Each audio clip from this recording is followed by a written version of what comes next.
کسی کا حال کیسے پتا کرتے ہیں؟ حضور نے فرمایا جابر شادی کی؟ کہ یا رسول اللہ شادی کر لی۔ اچھا کنواری لڑکی سے کی یا کسی بیوہ سے کی؟ کہا یا رسول اللہ اپنی سے بڑی عمر کی ایک خاتون تھی بیوہ، ان سے شادی کی۔ اس نے پوچھا وہ کیوں؟ تم تو جوان ہو، ینگ ہو، کسی کنواری لڑکی سے شادی کرتے؟ اب دیکھیے کسی کے حالات کیسے معلوم کر رہے ہیں۔ کہنے لگے حضور آپ تو جانتے ہیں میرے والد عبداللہ جو ہے وہ جنگ احد میں شہید ہو گئے، میری 9 بہنیں ہیں، اگر میں کوئی جوان لڑکی لے آتا گھر تو یہ آپس میں لڑتی رہتی اور سارا دن مطلب یہ ساری چیزیں ہوتی۔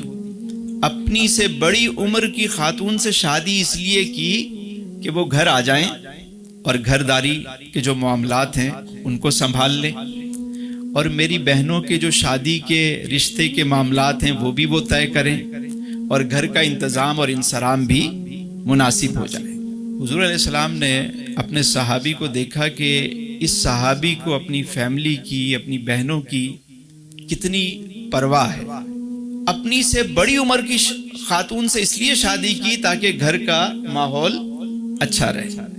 اب میرے حضور نے پھر پوچھا صلی اللہ علیہ وسلم، دیکھیے قربان جائیں، فرمایا جابر ہم مدینے سے پہلے ایک جگہ قیام کریں گے اور قافلے کی اطلاع اہل مدینہ کو ہو جائے گی، تمہارے گھر تک بھی اطلاع پہنچ جائے گی، تو تمہاری جو بیوی ہے وہ تکیے لگا کر اچھے کھانے پکا کر خوب سج سنور کر تمہارا استقبال کرنے کے لیے تیار ہو جائے گی۔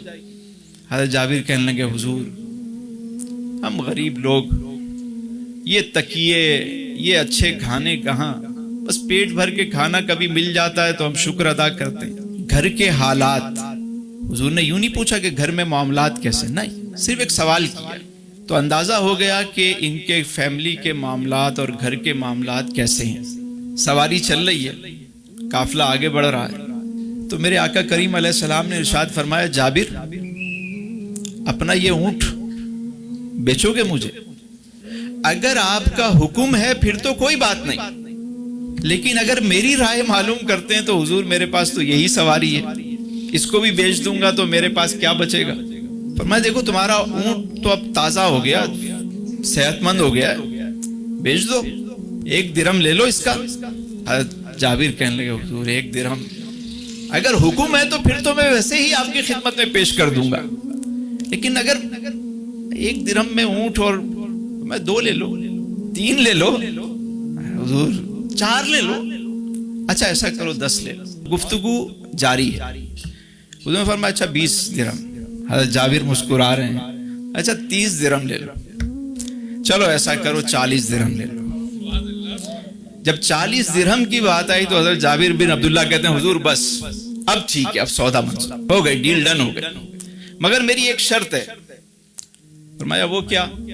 کہا اونٹ ابھی نہیں دوں گا، جب ہم مدینے پہنچیں گے تو پہلے میں اپنے گھر جاؤں گا، سامان اتاروں گا، اس کے بعد لا کر میں آپ کی خدمت میں پیش کر دوں گا۔ یعنی اگر سودا ابھی ہو گیا تو اب آپ اس کو استعمال نہیں کر سکتے جب آپ نے بیچ دیا، تو انہوں نے اجازت دی۔ حضور نے فرمایا ٹھیک ہے کوئی بات نہیں۔ مدینے پہنچ گیا قافلہ، حضرت جابر اپنے گھر چلے گئے، حضور علیہ السلام مسجد نبی میں تشریف لائے، آرام کیا، اپنے نوافل ادا کیے، لوگوں سے ملاقات کی۔ تھوڑی دیر گزری تو حضرت جابر اپنا اونٹ لے کر حضور علیہ السلام کی خدمت میں حاضر ہو گئے۔ بڑی توجہ سے سنیے گا بات، یہ بڑی محبت والی بات عرض کرنے لگا۔ جب اونٹ آ گیا میرے حضور نے کیا فرمایا؟ فرمایا بلال 40 درہم بھی دو اور تھوڑا سا سوا بھی دو۔ حضرت بلال نے 40 درہم دیے، چند درہم الگ سے دیے۔ حضرت جابر خوشی خوشی جو ہے وہ جانے لگے کہ بہت مہنگا اونٹ جو ہے وہ میں نے بیچ دیا۔ اس وقت اتنی مطلب قیمت نہیں تھی اس اونٹ کی۔ جب وہ جانے لگے تو حضور علیہ السلام نے حضرت بلال کو بلایا، بلال ادھر آؤ، یہ اونٹ جا کر جابر کو دے دو، یہ تحفہ دے دو۔ حضرت جابر کو کہا کہ یہ اونٹ جو ہے وہ یہ آپ قبول کریں۔ حضرت جابر کہنے لگے کیا سودا پسند نہیں آیا؟ دوڑے دوڑے حضور کی خدمت میں آئے، سرکار کیا سودا پسند نہیں آیا؟ میرے حضور نے فرمایا سودا بھی پسند آیا اور ہم نے قبول بھی کیا، اب یہ ہماری ملکیت ہے، اب ہم اپنی طرف سے تمہیں گفٹ دیتے ہیں، تحفہ دیتے ہیں۔ طریقہ ہے کسی کی پردہ پوشی، سیلف ریسپیکٹ، کسی کو دینا ہے تو اس انداز سے دینا ہے، خوش کر کے دینا ہے، ایسی ادا سے دینا ہے کہ اسے لینے کے بعد اسے سر نہ جھکانا پڑے،